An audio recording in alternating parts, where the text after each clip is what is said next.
강혜신의 오늘의 미국.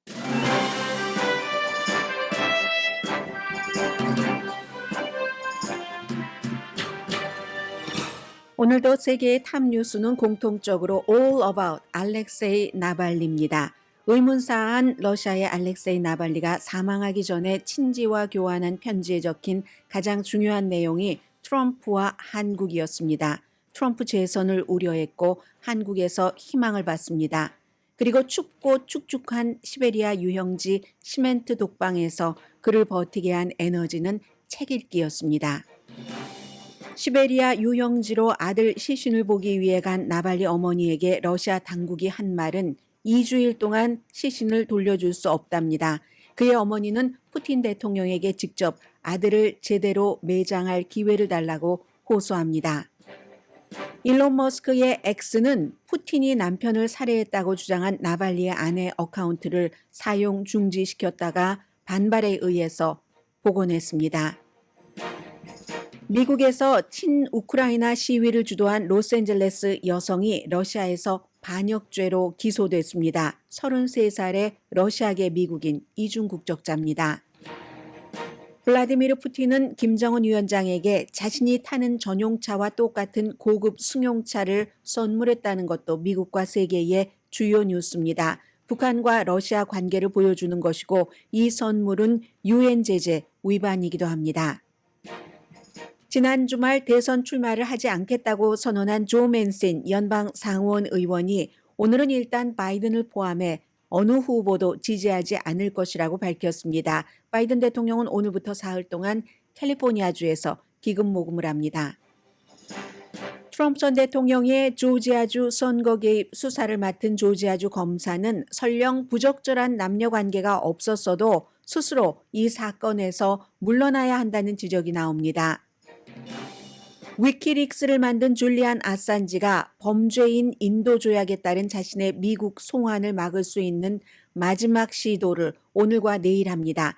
그는 미국의 군사기밀을 누출시켰다는 미국 정부의 비난을 받지만 그러나 한편에서는 언론의 자유를 수호했다는 칭찬을 받기도 합니다.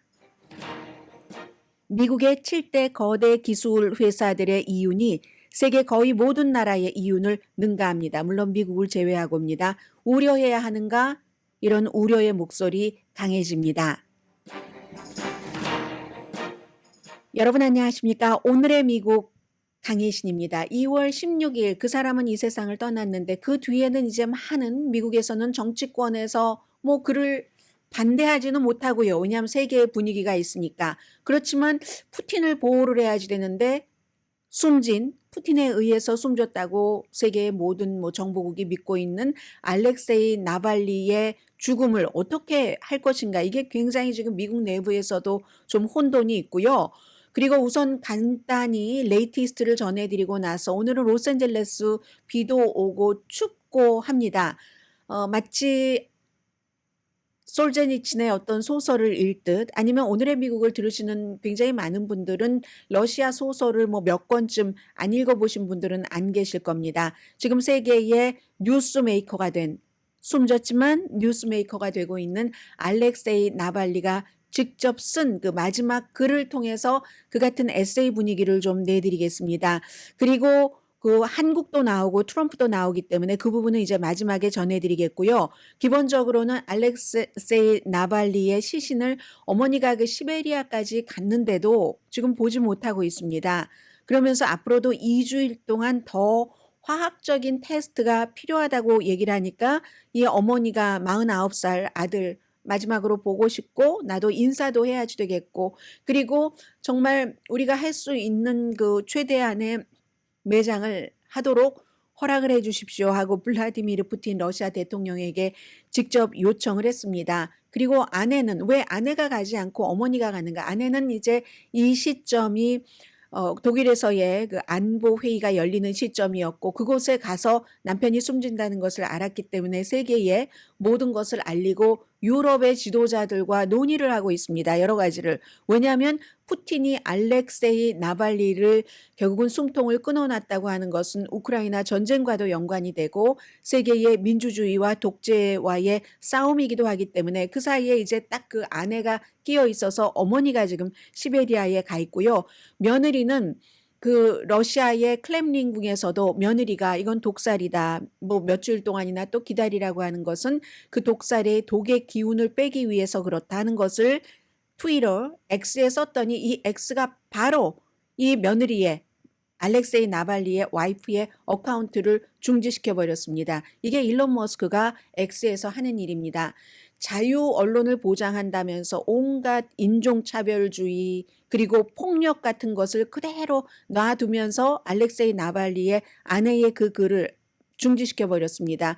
그러니까 이쪽에서 알렉세이 나발리의 아내 쪽에서 왜 나의 어카운트를 서스펜드 했는지 이유를 알려주세요 했고 많은 사람들이 불만을 했고 결국은 1시간 안에 다시 이게 오픈되기는 했습니다. 그러면서 역시 아내도 푸틴이 직접 남편을 살해했다 이런 얘기는 계속하면서요. 내 남편의 시신을 돌려주고 정말 디그니티가 있게 매장하도록 해달라. 굿바이 할 수 있는 길을 막지 말아라 이런 얘기를 하고 있습니다. 그래서 이제 지금부터 여러 가지 단계와 얘기들이 남아 있겠죠.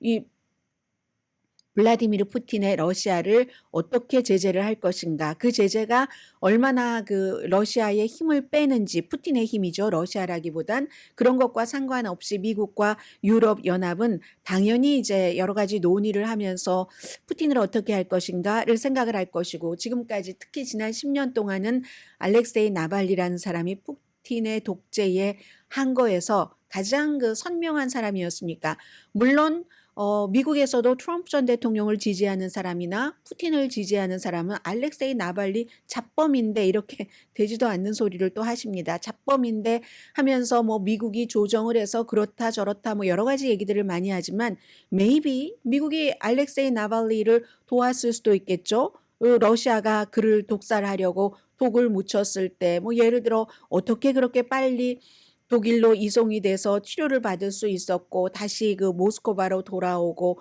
왜 알렉세이 나발리의 딸은 스탠포드에서 공부를 하는가 그렇게 될 때 아무래도 그 딸의 안전도 좀 지켜주지 않겠어요? 그런데 그런 얘기를 하시는 많은 분들께 한 가지를 말씀드립니다. 김대중 전 대통령이 저는 이 알렉세이 나발리의 사건을 보면서 한국은 박정희 군사 독재 시대를 겪었던 국가입니다. 물론 박정희 전 대통령의 빛나는 경제 위협이 있습니다만 사람을 죽이는 군사 독재 시절을 겪었고 김대중 전 대통령은 그 당시에 수장될 뻔했습니다. 그리고 그랬을 때 누가 도왔습니까? 미국이 도왔습니다. 미국이 김대중 전 대통령을 개인적으로 예뻐서요. 그건 아니겠죠? 미국의 이득이 있고 세계의 평화와 민주주의에 관한 어떤 이상이 있어서 그랬을 겁니다. 알렉세이 나발리에 대해서도 이제 그런 부분들이 전혀 그렇게 푸틴에 대항해서 싸우는 사람을 세계에서 보호하고 싶은 나라가 왜 미국 하나겠습니까? 아무튼 그런 정도를 말씀을 드리고요. 블라디미르 푸틴은 지금 어느 때보다도 강하게 나발리가 살해된 뒤에 살해 내지는 사망한 뒤에 그의 동생으로 보여요. 동생에 대한 어떤 그 형사소송 같은 것도 하고 있고 이러한 상황에서 단결되지 않으면 푸틴의 힘만 계속 강화시켜주는 겁니다. 푸틴이 사람이고 지도자인데 어떻게 100가지를 다 못했겠습니까? 잘한 것도 있겠죠. 그러나 알렉세이 나발리가 보여준 것처럼 이 알렉세이 나발리가 그 무슨 그 드론 시스템 같은 것을 이용을 해서 이것도 누군가의 도움을 받았겠죠.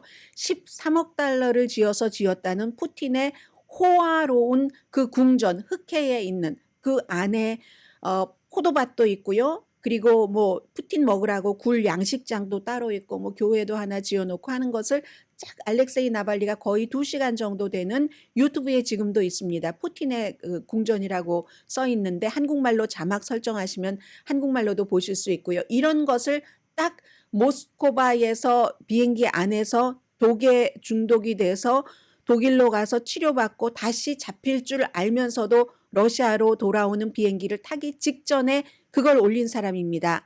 그러니까 푸틴으로서는 이 사람이 너무 두려운 거예요. 또 좋아하는 사람도 많이 있습니다. 아무리 저 사람이 잡범이라고 가짜 선전을 해도 그를 따르는 사람들이 있으니까 푸틴은 이제 그의 그 마지막 남은 그에 대한 기억까지도 지금 줄이려고 하는 것이고, 미국에서는 당장 트럼프 전 대통령도 어제 그 알렉세이 나발리의 사망에 대해서 얘기하면서 푸틴에 대해서 한마디도 하지 않잖아요. 그거에 미국과 무슨 상관이 있다는 겁니까? 알렉세이 나발리의 사망을 보면서 미국이 후졌다는 것을 확인을 했다라고 이 얘기를 했잖아요. 그래서 이제 그런 점을 일단 기본으로 두고, 지금부터는 이 내용은 뉴욕타임스가 여러 가지의 편지를 입수한 겁니다. 감옥에서 합법적으로 이제 그 친지들과, 그 친지들도 대부분 비슷한 일을 하는 사람이기 때문에 언론인이거나 뭐 리투아니라든가 베를린이라든가 이런 데서 푸틴의 눈을 피해서 사는 그런 사람들입니다. 그리고 지금 미국의 그 대선 후보로 나와 있는 로버트 케네디 주니어와 주니어의 시스터와도 편지를 알렉세이 나발리가 교환을 했거든요. 그런 사람들과 교환한 편지를 통해서 이제 한 사람의 러시안 독재자의 압박을 받아왔던 사람, 인간이 이 겨울에 시베리아에서 시멘트 뭐 7피트하고 얼만큼이라고 되는 좁은 독방에서 300일 이상을 지낼 때도 어떻게 그렇게 강할 수 있는가 하는 것을 보여주는 글을 뉴욕타임스를 통해서 소개를 해드리겠습니다. 많은 언론이 뉴욕타임스를 인용을 했고, 저는 그냥 그의 마지막 말을 들으시면서 지금 세계에서 어떤 일이 일어나는지, 구소련인 현대의 러시아와 미국과는 어떤 차이가 있는지 그런 러시아 소설을 읽으시듯이 한번 전해드리겠습니다. 한국에 대해서는 대만과 함께 맨 마지막 부분에 나왔거든요. 이 기사. 그건 이제 그대로 그 시차별로 전해드리겠고, 사진 기자인 친구 등에게 보낸 편지입니다. 이 감옥에 시베리아뿐만이 아니라 그전에는 이제 다른 감옥에도 있었으니까요. 러시아의 감옥에 와보지 않고는 감옥을 이해할 수가 없다. 그런데 좀 블랙 코미디 비슷한 스타일이죠. 그렇다고 와볼 필요는 없어요. 그걸 알기 위해서 힘들다는 거죠. 만약에 여기서 교도관에게 캐비어를 저 죄수에게 먹여라 하면 캐비어를 그 감옥에서도 먹일 것이고, 그 감방에서 목을 졸라라 하면 목을 조를 것이다. 뭐든지 가능하다는 얘기입니다. 8월 달에 친구 일리아 크라시치크라는 사람에게 보낸 편지입니다. 그리고 뭐 당연히 거기서 무슨 뭐 치아 검진이 아니라 치통이라든가 아픈 그런 병은 치료받을 수가 없었고요. 그러면서도 자신이 하고 있는 것이 옳다는 것을 스스로 확신을 하려는 그런 아주 굉장히 강인한 자아 같은 것을 이제 이 편지 속에 많이 집어넣고요. 자랑도 합니다. 1년에 영어로 된 책을 44권을 읽었다고 자랑을 했고, 그러면서 이 안에서도 밖으로 나가서 앞으로 어떻게 할 것인가 하는 체계적으로 미래를 준비하고, 이거 김대중의 옥중서신과 비슷한 거 아닙니까? 그리고 자신의 의제를 다듬고 회고록을 이제 다른 사람들의 회고록을 쭉 연구를 하면서요. 원래는 회고록 읽는 거 싫어했대요. 그리고 이제 또 저널리스트들과 논쟁도 합니다. 보리스 옐친에 대해서는 본인이 감옥에 들어와 보니까 옐친에 대해서 너무 좋게 얘기를 한다 이런 겁니다.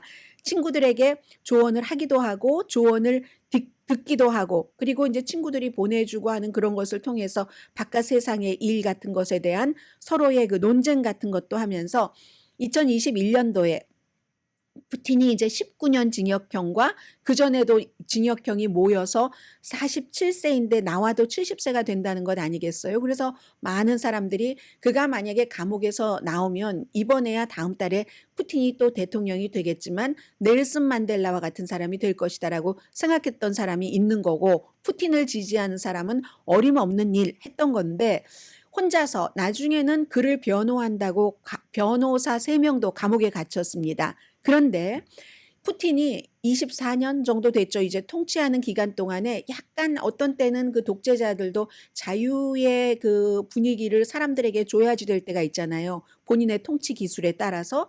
그래서 거기에서 허용이 된 게 뭐냐면은 아주 기이한 디지털화 덕분이다 이렇게 표현을 하고 있는데, 누군가가 한 페이지에 40센트 미국 돈으로 내면은, 그러면 이제 그에게 한 페이지당 40센트를 내고 편지를 쓰고, 그러면 이 나발리가 손으로 다 답장을 합니다. 답장을 하면 검열은 해요. 검열을 하고 한 일주일 뒤쯤에 그 스캔을 해서 다 그걸 이제 온라인으로 볼 수 있게 하는 시기랍니다. 그러다가 나중엔 이것도 시베리아로 가서는 안 되고 해서 손편지가 늦게 배달되고 했는데, 그리고 어떤 때는 서류 같은 것도 전혀 이제 어느 순간부터는 서류도 나발리에게 감옥에서 주지 않았답니다. 그러면 이 창이 있잖아요. 창에서 이렇게 변호사가 그 서류 같은 것을 일일이 비춰주는 겁니다. 그럼 나발리가 읽고, 그러다가 나중에는 교도소에서 그 창문도 전부 호일로 가려버렸다. 이런 그 스토리를 얘기를 했고요. 그리고는 이제 감옥에 갇혀 있어도 계속 그를 감옥에 가두기 위해서 새로운 어떤 사건들을 가지고 오고, 그때마다 이제 법정 심리 같은 것을 얘기를 하잖아요. 이런 것들을 이제 친구들과 쭉 그 편지에서 얘기를 하는데, 그 법정 심리, 히어링, 청문회 나갈 때마다 본인은 즐거웠답니다. 독방에 있다가 누군가와 나가서 그들이 하는 말, 재판관도 되고 누군가가 하는 그 얘기에 대해서 본인이 반박을 하고 조롱을 하고 그들의 주의를 산만하게 하고 당혹시키게 하고 하면서 본인은 오히려 이 그 감옥 생활 시간이 빨리 흘러갔고 그 흥분하고 투쟁하고 하는 것이 아주 그 기쁨이었다고 얘기를 하거든요. 그리고 또 하나는 그 법적 시스템에 대해서 경멸할 수 있는 그런 것들에 대해서, 예를 들어서 나중에 19년형을 그 선고를 할 때요. 법원에 있는 판사와 경찰관들에게 crazy라고 표현을 하면서, 하나님은 당신에게 영혼을 하나를 줬다는 겁니다. 생명을 하나를 줬는데 그 하나밖에 없는 생명을 어떻게 이런 판결을 하는 것으로 당신을 사용하도록 결정을 했나요? 선택을 했나요? 뭐 이런 얘기를 하고, 아니면 이제 또 법정 모독죄로 벌금형을 주잖아요. 그랬을 때 했다는 얘기가 이 얘기입니다. 내가요 돈이 너무 없어서요. 그 연방 판사인 당신은 돈 엄청나게 받고 일하고 있잖아요. 내가 어카운트 번호 알려줄 테니까 내 어카운트에 돈 좀 넣어주세요. 웜업 좀 시켜주세요. 이런 식으로. 그러니까 이 푸틴은 자신의 그 궁전을 공개를 하고 계속 감옥 안에서도 뭔가 일을 할 수 있는 나발리가 두려웠다는 얘기를 하는 거죠. 아무튼 그리고 1월 달에 있었던 마지막 청문회에서는 또 자신에게 하루에 이 사람에게 권리는 끓는 물 2잔, 그 추운 시베리아에서, 그리고 본인의 표현으로는 아주 정말 먹기 이상한 그런 빵 2조각, 이걸 먹는 식사 시간을 조금 더 늘려줘야지 된다. 이런 권리를 주장을 했고 항소는 기각됐습니다. 그리고 이제 독방에서 있는 거, 법에 따르면 15일 이상 못 있게 하는데 뭐 300 몇십 일을 있었다고 하니까 그 얼마나 춥고 습하고 통풍도 안 되는 7피트, 10피트네요. 그런 크기의 콘크리트 공간이었는데, 그런데 나발리는 거기에 대해서 그것 자체를 항의한 게 아니라 책을 한 권씩밖에 안 준대요. 책이 한 권이 아니라 10권을 달라. 이런 것을 주장을 했고요. 왜냐하면 본인이 책으로 시베리아 시멘트 감방 속에서의 그 어려움을 지탱을 했으니까, 유머 감각도 잃지 않으면서 그 중심에는 책이 있었다는 건데, 친구한테 얘기하는데요. 동시에 본인은 습관이 다 다르잖아요. 10권의 책을 동시에 이렇게 읽는답니다. 책 사이를 막 돌아다니는 것을 너무 좋아하는데, 그리고 특히 감옥에서, 감방에서 슬기로운 감방 생활인 거예요. 회고록을 좋아하게 됐는데, 전에는 회고록을 경멸했답니다. 왜냐하면 지어내서 쓸 수 있으니까, 뭐 여러 가지 이유가 있겠죠.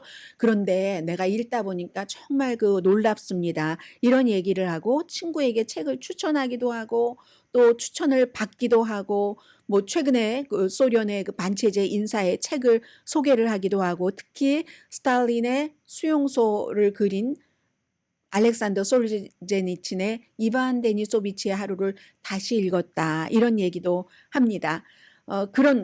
그리고 나서 이제서야 구소련 시대에 본인이 또 겪어보고 하니까 노동수용소의 타락, 그 타락을 이해하기 시작했다. 이렇게 말도 했고요. 보리스 옐친에 대해서는 역사가 여러 가지 판단을 하잖아요. 이 고르바초프, 그리고 옐친으로 이어서 옐친이 뭐 알코올 중독 등 많은 부패와 타락이 있었기 때문에 결국은 권력을 그걸 잘 이렇게 보호를 해줄 것 같다 하는 푸틴에게 넘긴 거잖아요. 푸틴에게 넘겼는데 뒷날 옐친에 대해서는 사람들이 좋은 얘기를 하는 게 많고, 실제로 이 나발리와 같이 편지를 주고받은 피시먼 씨도 마찬가지로 그렇게 얘기를 하니까 막 화를 냈다는 겁니다. 뭐 옐친이 KGB를 뭐 그렇게 싫어한다고, 그리고 감옥 수사 재판에 대해서 굉장히 뭐 공정하게 하려고 했다고. 내가 겪어보니까 그게 아니야. 똑같아. 구소련 반체제 인사들에게 했었던 그것과 똑같아. 그렇기 때문에 나는 옐친을 절대로 용서할 수가 없어. 이렇게 얘기를 했고요. 그리고 이제 지금 미국의 그 대통령 예비선거 후보인 로버트 케네디 주니어의 시스터인 로버트 케네디의 그 법무장관의 암살당한 로스앤젤레스에서 캐리 케네디 딸이요. 딸과도 편지를 주고받았는데 나발리가 사망한 뒤에 이 캐리 케네디는 주고받은 편지를 인스타그램에 올렸습니다. 그런데 이 나발리가 편지에 뭐라고 썼냐면 이 캐리 케네디가 추천한 로버트 케네디요, 법무장관, 그 존 F 케네디의 동생에 관한 책을 읽으면서 한 두세 번 울었답니다. 감옥에서 두세 번 울었는데 특히 희망의 파문이, 그 잔잔한 그 파문이 어떻게 100만 배로 늘어나서 가장 강력한 억압과 저항의 벽을 쓰러뜨릴 수 있는가. 로버트 케네디가 그런 얘기를 했었던, 그걸 읽으면서 울었다, 이런 얘기를 하고, 그 책을 나에게 추천해줘서 너무 고맙고 언젠가는 내 사무실 벽에 그 말, 잔잔한 파문이 어떻게 엄청난 것을 깨트릴 수 있는가 하는 것을 걸어놓길 원한다. 이건 이제 안 되게 된 거고요. 그러면서도 이제 계속 이제 사진작가, 러시아의 그 사진작가 그 펠트만 이런 분들과 쭉 이제 우크라이나의 문제라든가 반유대주의라든가 가자 전쟁에 대해서도 얘기를 했고, 그리고 10월 달에 숨졌잖아요. 프렌즈의 매튜 페리라는 사람.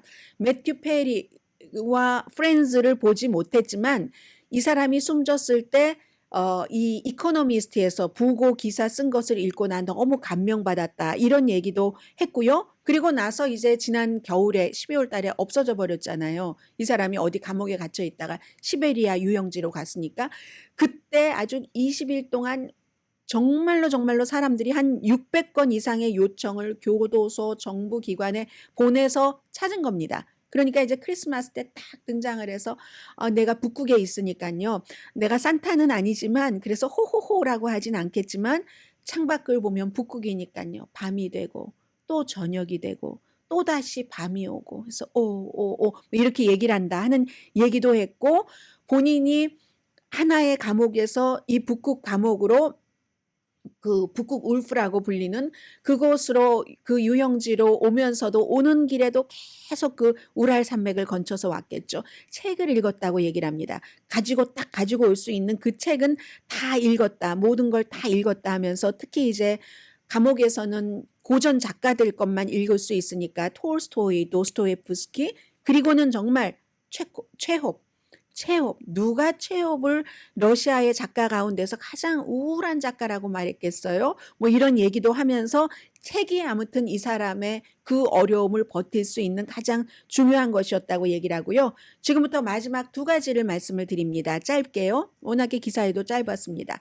12월 달에 친구에게 보낸 편지에서 이 펠드만 씨입니다. 미국 정치에 관한 생각을 얘기를 하는데, 나발리가 트럼프 전 대통령의 당선 가능성을 굉장히 경고를 하고요. 그리고 트럼프 전 대통령의 지금 선거 의제, 여러 가지 당선되면 보복하겠다, 또 보복하겠다, 뭐 이런 여러 가지 의제가 정말 무섭다, really scary라고 영어로 표현을 했습니다. 그래서 바이든의 건강이 나빠지면 트럼프가 대통령이 될 것이다, 이 나발리는 그렇게 봤어요, 감옥에서.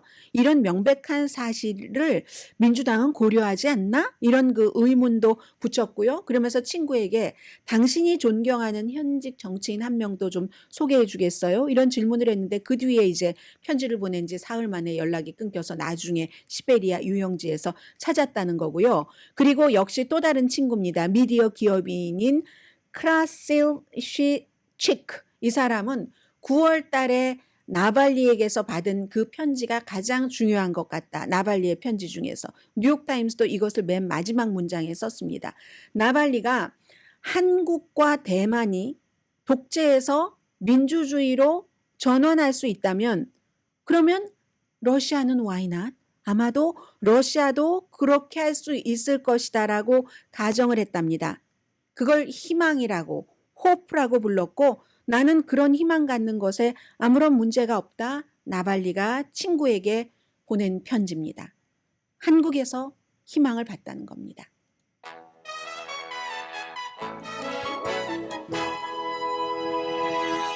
잠시 뒤에 미국 정치 소식도 좀 전해드려야지 될 것 같고요. 라디오 서울 방송 오늘의 미국 듣고 계십니다. 지난 주말에 이제 그 노 레이블스라는 민주당도 공화당도 아닌 제 3의 그룹에서 우리가 이제 하는 것 봐서 대선 후보를 내겠다라고 얘기를 했고, 그리고 그 대선 후보가 조 맨신 민주당 웨스트 버지니아가 지역구인 의원이 될 수도 있고 레리 호건이 될 수도 있다 했는데, 레리 호건은 이제 상원 의원 선거에 출마한다고 발표를 했고, 조 맨신은 주말에 내가 이번 선거에 나가지 않겠다. 괜히 스포일러가 되는 게 싫어라고 얘기를 했거든요. 그리고 오늘은 이제 지금으로서는 본인 일단은 민주당이지만 바이든 대통령도 공식 지지하지 않을 것이고 아무도 현재로서는 지지하지 않을 것이다. 이런 얘기를 했습니다. 그런데 이제 이 조 맨신이 내가 스포일러가, 왜냐하면 그렇게 되면은 누구의 표인가를 가져가는데, 조 맨신이라는 사람은 어떤 때는 민주당색, 어떤 때는 또 공화당색, 에너지라든가 이런 분야에 대해서는요. 왜냐하면 본인의 지역구가 뭐 광산이 많은 웨스트 버지니아고 본인도 이 광산업으로 엄청 돈 버는 사람이에요. 광산업 거기서 기금도 많이 받지만 본인도 사업을 해서 돈을 많이 버는 사람이거든요.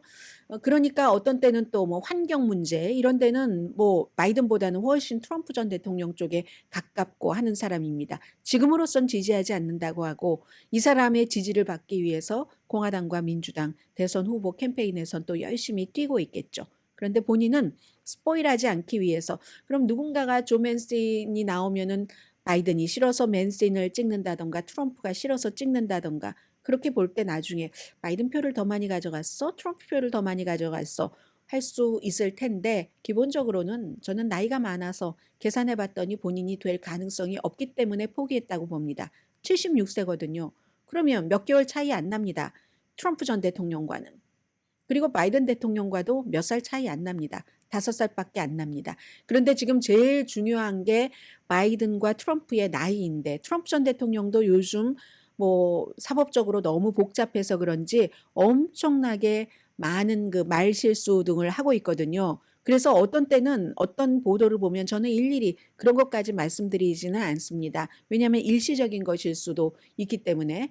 트럼프의 기억력 없어지는 것이 최근에 그 속도가 바이든보다 더 심각하다라는 보도까지 나오거든요. 그런데 니키 헤일리, 젊은 니키 헤일리도 나와서 안 되는데 본인이 76세라는 나이 명함을 가지고 어디다가 내밀겠습니까? 그래서 안 했다고 보여집니다.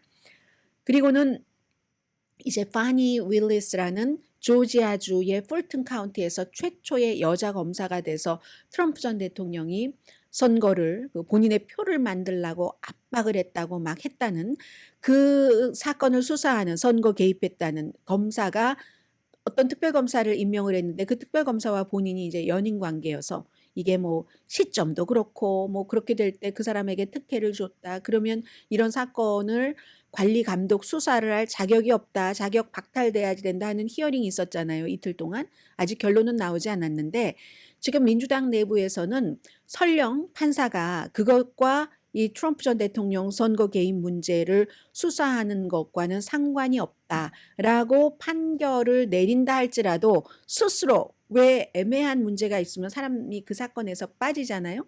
예를 들어서 지금 연방 대법원에서 클래런스 토마스 연방 대법관이 와이프도 그렇고 본인도 그렇고 너무나 공화당 트럼프에 가까우니까 트럼프에 관련된 사건이 나오면 좀 빠져라라고 압력을 넣고 주장을 해도 빠지지 않죠. 이제 그런 케이스를 똑같이 지금 조지아주의 파니 월레스라는 그 검사에게 사람들이 씌우고 있는 겁니다. 당신이 설령 잘못하지 않았다 할지라도 여기서 빠지는 게 좋겠어. 그래야지 이 사건 수사가 제대로 될 것 같아. 실제로 뭐 오늘도 보니까 그 캘리포니아주의 그 와이너리에서 이 사람이 본인이 이제 이 사건을 수사하는 특별검사로 임명한 그 애인 관계의 그 남자와 함께 나파에 휴가를 갔었을 때 $400를 캐시로 냈답니다. 와인 테이스팅 하는 비용이었겠죠. 그런 걸 캐시로 냈다. 이것 보면은 또 법정에서 주장했었던 것과 뭐 맞기도 해요. 그럼에도 불구하고 아무런 그 허점이 오점이 없다 할지라도 이건 그렇게 빠지는 게 맞다는 주장이 지금 많이 나오고 있고요. 그리고 지금 한 가지 이슈를 전해드리겠는데 이거는 굉장히 오늘 내일 많이 뉴스가 될 것이기 때문에 보통 분들은 별로 관심이 없을 수도 있지만 사실은 굉장히 중요하기도 하고요. 위키릭스라는 게 줄리안 아산지라는 사람이 만들어서 미국의 중요한 정보를 쫙 엄청난 양을 퍼뜨린 거죠. 특히 이제 이라크 전쟁, 또 아프가니스탄 전쟁에서 미국의 어떤 군사 작전이라든가 무슨 그 민간인을 어떻게 처우를 한다던가 아니면 그 헬리콥터가 잘못해서 사람이 뭐 11명이 숨진 뭐 이런 비디오까지 다 그런 것이 공개되고 나서 미국에서는 야, 이거는 이런 사람들이 계속 나오면 미국이 중요한 일을 할 수가 없다. 외교 정책에도 금이 엄청 간다. 하면서 스파이 혐의, 뭐 17개 혐의인가로 기소를 했어요.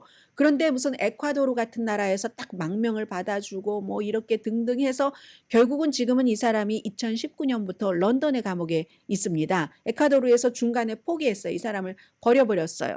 그랬더니 이제 런던의 감옥에 갇혀 있고 그 사이에 줄리안 아산지는 건강이 굉장히 나빠졌고요. 그런데 위키릭스를 미국에선 계속 송환해라. 우리가 벌 주겠다 하는 거예요, 지금. 이 줄리안 아산지는 안 간다고 하는 거고 거기에 대해서 오늘과 내일 있는 이 청문회가 마지막입니다. 줄리안 아산지에게는 미국에 오지 않을 수 있는 마지막인 겁니다. 사건이 벌써 10년도 더 됐어요. 2010년에서 2011년 사이에 군사기밀을 탁 막 폭로를 해가지고 그때 이제 로이터 저널리스트 뭐 이런 사건이 있으면 그런 일들이 일어나잖아요. 로이터 저널리스트 2명도 숨진 미군에 의해서 11명이 숨진 헬리콥터 그 영상까지 공개를 했고 그리고 아산지가 어떻게 그런 정보를 가질 수 있었는가. 첼스 매닝이라고 여러분 기억나시죠? 그래서 육군 내 내부 고발자 첼스 매닝 나중에 뭐 성 문제로 많이 이슈가 됐었던 첼스 매닝과 공모를 해서 국방부 컴퓨터를 해킹을 하고 거기서 이제 비밀 외교 문서, 군사 파일 같은 것을 쫙 가지고 나와서 쫙 뿌린 겁니다. 첼스 매닝은요. 오바마 대통령 당시에 재판을 받아서 7년 징역형 선고받았고 복역했고 풀려났습니다. 그런데 이제 어산지는 17개 뭐 스파이 혐의군요. 그리고 또 하나는 컴퓨터를 이제 맘대로 사용한 그런 혐의로 하는 것이고 변호인은 이건 정치 목적이다. 뭘 잘못했느냐 이렇게 얘기를 하는 거고 사건이 일어나고 12년도에 에콰도르가 이거 우리가 보호해 줄게. 에콰도르는 에콰도르의 또 정치적인 목적이 있었던 거겠죠. 그래서 대사관에서 있다가 있는 동안에 무슨 여자를 강간했다고 해서 막 그런 것 때문에 스웨덴으로 가야지 된다는 둥, 뭐 벽에 무슨 똥칠을 했다는 둥, 뭐 이런 얘기들이 많이 나오면서 이제 에콰도르가 2019년도에 망명을 취소하고 이제 체포합니다. 그래서 지금 이제 뭐 보석금 없이 런던의 감옥에 영국 벨마시 감옥에 수감이 돼 있는데 런던에서도 여러 번 법정인 일이 있었습니다. 2021년도에 영국의 내무장관이 범죄인 인도 조약에 이게 맞다. 미국에 돌려줘야지 된다. 그 전에 이제 그 전후로 고등법원과 대법원도 똑같이 이런 내무장관의 결정에 대해서 오케이 하는 그 명령 판결을 내렸거든요.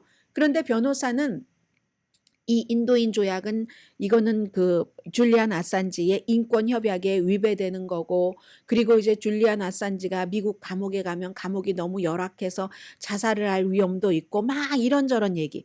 그런 것에 대한 청문회가 오늘과 내일 열리는 겁니다. 그 줄리안 아산지는 미국에 가면은 안 된다는. 만약에 여기서 지면은 모든 권한을 다 잃어버리고 미국에서 와서 재판을 받아서 유죄가 확정되면은 이건 종신형이에요. 175년 징역형 받을 수 있으니까. 그리고 이제 이런 일이 있으면 뭐 유럽에 오늘 저도 유럽의 인권법원에 항소할 것이라고는 하지만 보니까 줄리안 아산지가 아프기 때문에 법원에 안 나왔다고 하고요. 지지자들이 있고 반대하는 사람이 있습니다. 우선 반대하는 사람들은 이건 미국이라는 국가의 안보를 위협한 거다. 그로 인해서 많은 기밀이 노출돼서 군인들도 위험해졌고 등등 그 민감한 정보를 다 유출하다니 말이 되느냐. 그리고 개인정보의 중요성도 있다. 이렇게 얘기를 합니다. 그러나 지지자들은요. 오늘 법원 바깥에도 줄리안 아산지의 지지자들이 많은데 아산지를 당장 석방해라. 그렇게 얘기하는 이유는 정보 공유의 자유라고 얘기를 합니다. 그리고 정부도 그렇고 기업도 그렇고 기업에 관한 것도 많이 공개를 했잖아요. 투명하게 해야지 이렇게 얘기를 하면서 미국의 외교 정책에 비판하는 사람들도 있을 테고요. 아니면 또 전쟁에 반대하는 사람들도 있을 테고 해서 이건 본인들이 어떠한 하나의 이슈만 보고 어떤 이슈를 제일 가까이 두느냐에 따라서 줄리안 아산지에 대한 의견은 달라질 것 같고요. 오늘 이게 아마 또 오후 오늘 내일 세계의 가장 중요한 이슈가 될 겁니다. 잠시 뒤에는요. 현재의 아주 세계적인 추세 하나를 전해드립니다.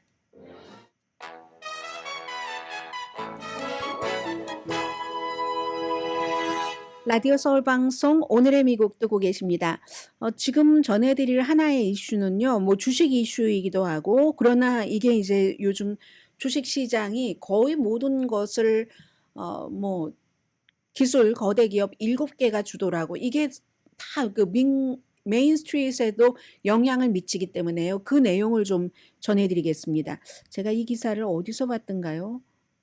CNBC 것으로 하죠. 왜냐하면 굉장히 많은 매체에서 간헐적으로 보도를 하고 있기 때문에 지금 이제 미국의 Magnificent Seven이라고 하죠. 거대한 기술 기업 7군데가 세계 거의 모든 나라의 부와 맞먹습니다. 주식시장은 이렇게 돼 있어요. 세계 주식시장이 만약에 전체가 100%라고 하면은 미국이 한 반 정도 차지합니다. 그리고 나머지 국가의 주식시장의 규모라고 보시면 되는데 그런데 그 나머지 시장에 그거와 거의 맞먹는다는 게 애플, 아마존, 알파벳, 구글에 그리고 메타, 페이스북이요. 마이크로소프트, 엔비디아, 테슬라 거기에 이제 자동차와 우주 산업하는 테슬라가 들어가 있습니다.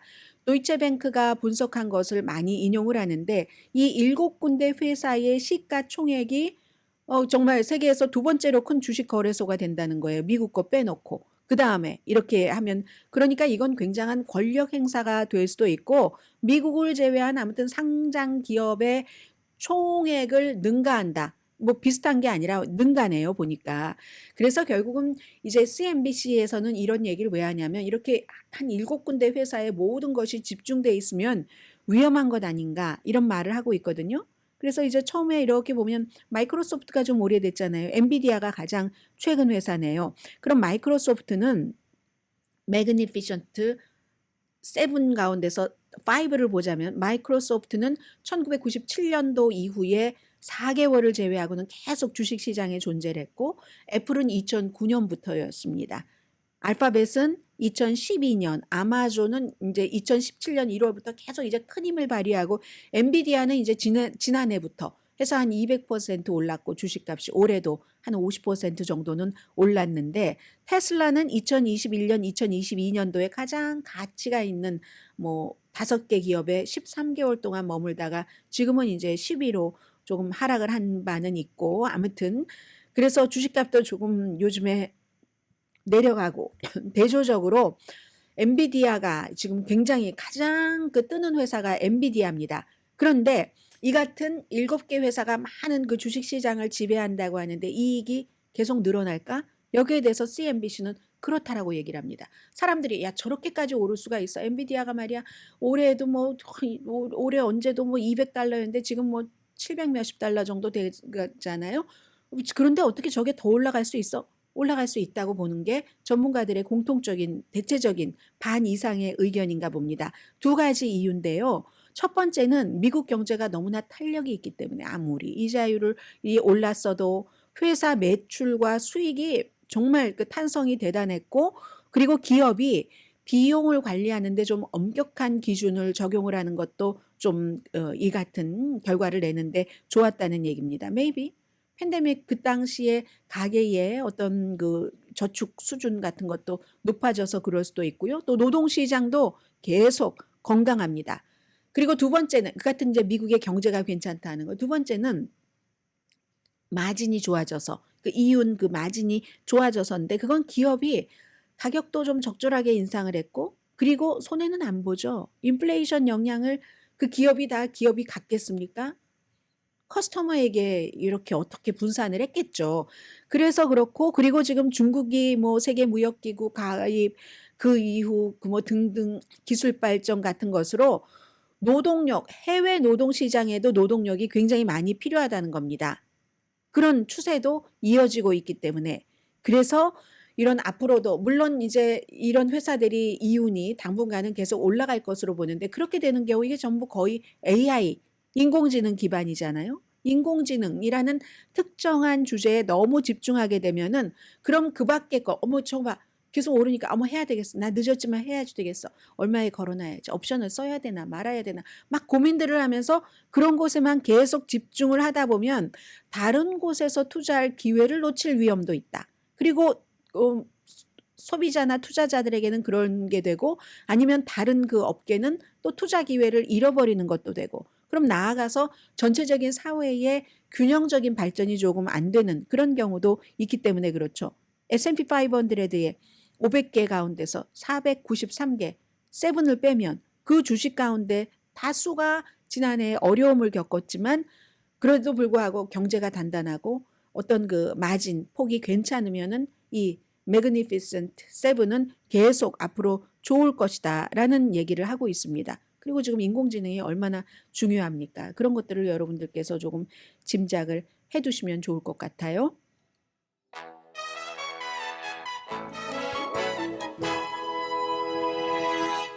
네, 뉴스는 이래서 뉴스입니다. 제가 앞서 무슨 뭐 엔비디아 주식값도 많이 올라가고 있는데 오늘은 지금 시간이 없으니까 그 내용까지 자세히 말씀드리지는 못하지만 기술주들 엄청 내려가서요. 엔비디아도 지금 뭐 600위 정도까지 됐습니다.